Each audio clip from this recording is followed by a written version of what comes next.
Assalamualaikum everyone. This is my topic is peroxisome and glyoxysome. Peroxysomes basically peroxisome अगर देखा जाए तो वो जिस साइंटिस्ट ने सबसे पहले आइसोलेट किया था वो डी डोव है। जिसने आइसोलेट किया था वो डी डोव है और इसी साइंटिस्ट ने पहले जिसने लाइसोसोम को डिस्कवर किया था उसने और उसकी टीम ने सबसे पहले लिवर और दूसरे टिश्यूज़ से निकाला जिसका नाम क्या था peroxisomes. It was isolated by de Duve and discover from liver and some other tissues।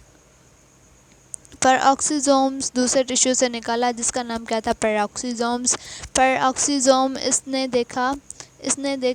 डीडोव ने देखा, मतलब इस साइंटिस्ट ने देखा कि ये जो पेरोक्सिसोम है इसके पास एंजाइम है कैटालिस एंजाइम और ऑक्सीडाइज एंजाइम्स। ये पेरोक्सिसोम के पास कैटालिस एंजाइम और ऑक्सीडाइज एंजाइम्स हैं और ऑक्सीडाइज एंजाइम है। इन दोनों का काम क्या है बनाना और तोड़ने वाला एंजाइम मौजूद होता है जो पेरोक्सिसोम के साथ, और उसके पास एंजाइम है जो प्रोड्यूस भी करते हैं और उसकी डिकम्पोजिशन भी करते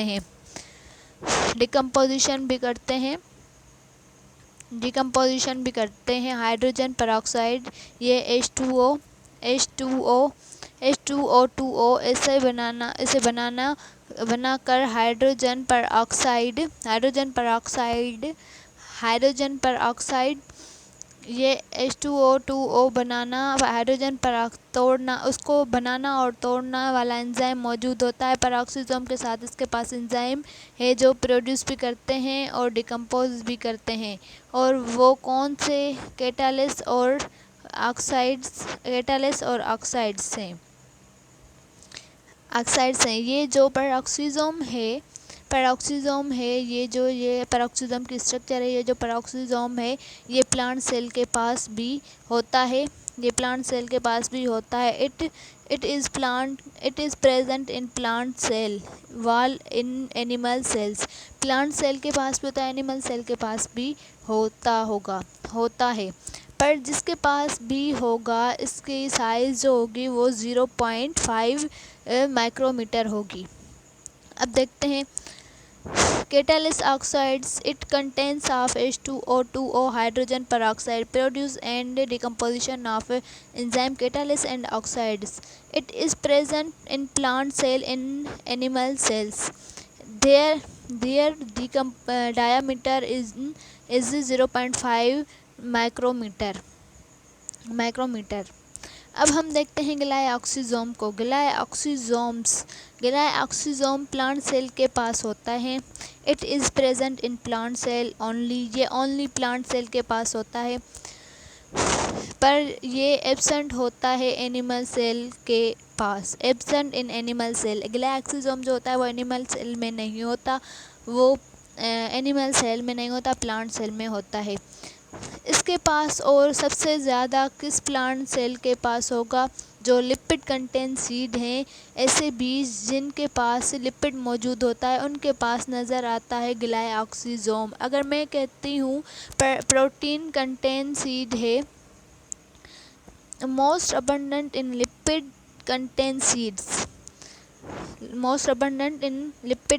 सीड्स, ये उस बीज जिनके पास लिपिड मौजूद होता है उनके पास नज़र आते हैं ग्लाइऑक्सिसोम।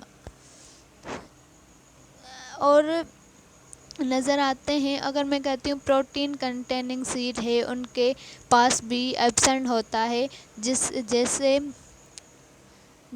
कि कैस्टर सीड्स है उनके पास भी एब्सेंट होता है। इनके पास भी एब्सेंट होता है। देन इनके पास भी एब्सेंट होता है, जिससे इसके पास भी एब्सेंट होगा seed.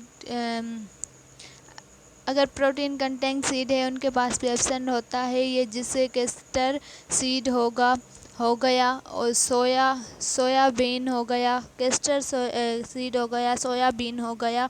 Absent in protein content seeds, इनके पास जो होता है वो एब्सेंट होता है, नहीं होता। सोयाबीन के पास भी नहीं होगा। इनके पास लिपिड ज़्यादा है तो उनके पास आपको ग्लाइकोसोम ज़्यादा नज़र आएगा। जिनके पास भी लिपिड ज़्यादा होती है उनके पास आपको ग्लाइकोसोम जो होता है वो बहुत ज़्यादा नज़र आता है। जिनके पास लिपिड मौजूद नहीं होती उनके पास आपको कभी नज़र नहीं आएगा। जैसे कि आपके पास प्रोटीन होती है उससे ऐसी सीड के पास आपको एब्सेंट नज़र आता है। ये आ गया ग्लाइकोसोम। इसके पास एक एंजाइम है glycolate oxidase acid oxidase glycolate acid oxidase. ये ग्लाइकोसोम के पास है, जिसका जिसका मेन काम है ग्लाइकोलेट साइकिल को चलाना। It contain of